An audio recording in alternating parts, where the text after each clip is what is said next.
Good morning, students. Today we are going to read fourth poem, The Lake Isle of Innisfree.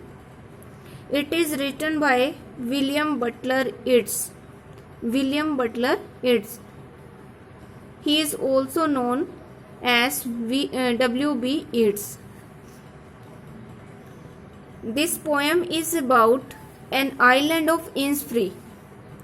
It is about the beauty of the countryside. It also represents the poet's wish to pass days in countryside. Innisfree is a small natural place, and in this poem the poet hopes to build a cottage there, grow beans and have a beehive.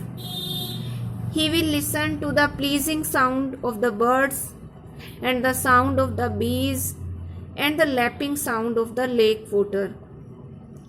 The poet shall live alone in such a place far from the modern life. So let's start the poem. This well-known poem explores the poet's longing for the peace and tranquility of Innisfree, a place where he spent a lot of time as a boy. यह एक बहुत ही famous, well known means famous poem है जो explore करती है, it means बताती है पोएट्स की लॉन्गिंग के बारे में, पोएट्स की इच्छा के बारे में बताती है, for the peace and tranquillity of Innisfree, शांति और सुकून के बारे में जो कि उसको इन्निसफ्री में मिलता है। और इन्निसफ्री जो है वो उसका होम टाउन है, जहाँ पे एक बॉय के रूप में एक छोटा बच्चा था जब पोएट, तब वो अपना जो टाइम था उसका वहाँ पे स्पेंड हुआ था, वहाँ उसने अपना बचपन एक तरह से बिताया था। This poem is a lyric, यह जो कविता है वो एक गीत है, लिरिक है। I will arise and go now and go to Innisfree. कवि कहता है कि अब मैं अराइज मीन्स उठूंगा, एंड गो नाउ उठ जाऊंगा, एंड गो टू इन्निसफ्री अब मैं उठूंगा और मैं इन्निसफ्री जाऊंगा, and a small cabin build their और वहाँ एक छोटा सा कैबिन मीन्स रूम, एक छोटा सा कमरा बनाऊंगा, of clay and wattles made. Clay मिट्टी और वोटल्स मीन्स जो छोटी छोटी स्टिक्स होती हैं, छड़ियाँ, उनसे जो दीवार बनाई जाती है उसको वोटल्स कहते हैं। और मिट्टी और वोटल से, इसका मतलब छड़ियों से एक वहाँ पे रूम बनाऊंगा, कैबिन बनाऊंगा। 9 bean rows will I have there और वहाँ फलियों की 9 लाइन भी होगी, यानी कि मैं फलियों की 9 लाइन भी उगाऊंगा।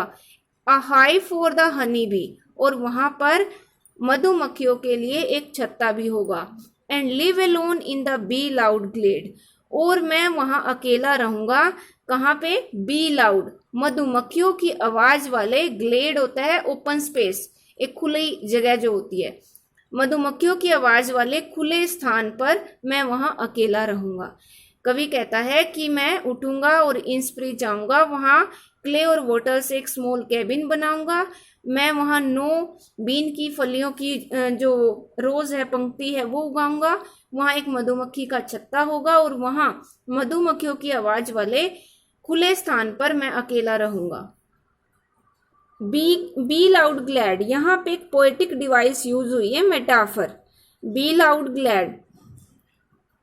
And I shall have some peace there for peace comes dropping slow और मुझे वहाँ थोड़ी एक तरह से शांति मिलेगी, सम पीस, फॉर क्योंकि पीस कम्स ड्रॉपिंग स्लो, क्योंकि जो शांति होती है वो धीरे धीरे आती है, ड्रॉपिंग स्लो धीरे धीरे आती है। यहाँ पे शांति को ड्रॉपिंग मीन्स जैसे धीरे धीरे आती हुई जो शांति है उसको एक तरह से यहाँ भी मेटाफर ही एक पोएटिक डिवाइस यूज हुई है। जैसे पीस के लिए ड्रॉपिंग वर्ड यूज हुआ है, जैसे कि शांति जो है वो ड्रॉप हो रही है, गिर रही है, तो यहाँ पे मेटाफर यूज हुआ है।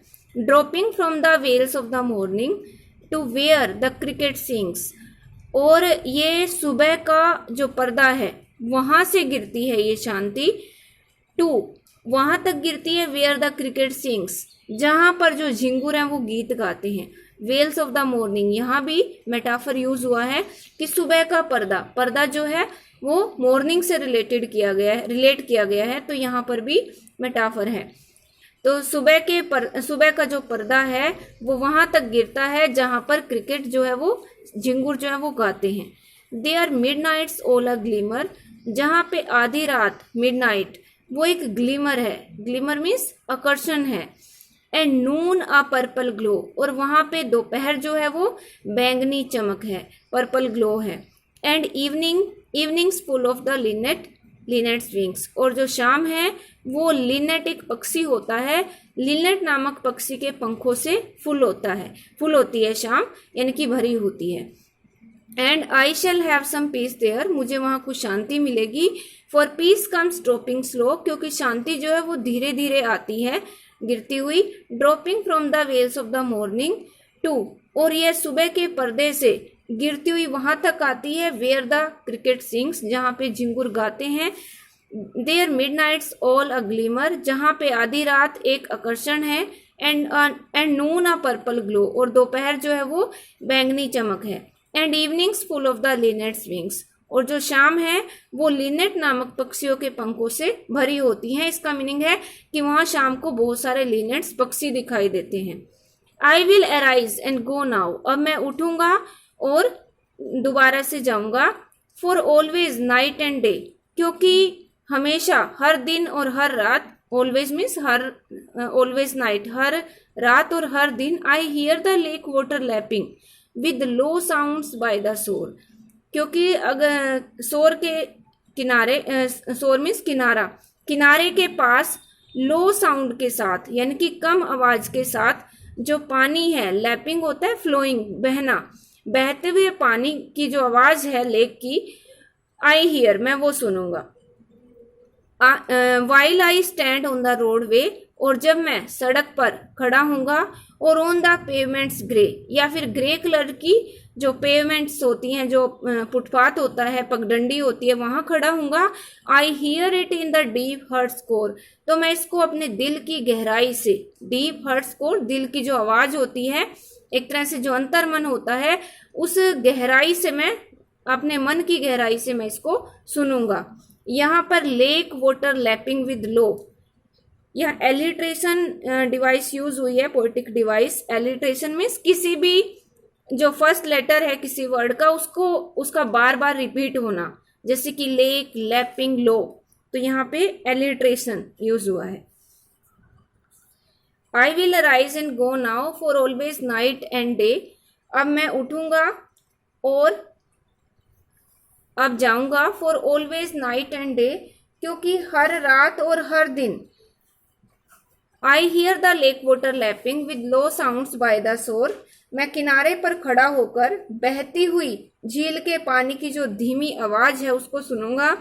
While I stand on the roadway और ऑन द पेवमेंट्स ग्रे, और जब भी मैं किसी पगडंडी पर या एक सड़क के किनारे या फिर किसी ग्रे कलर की फुटपाथ पर खड़ा हूंगा, तो मैं इस आवाज को अपने अंतर मन से सुनता रहूंगा, अपने हार्ट स्कोर से सुनता रहूंगा।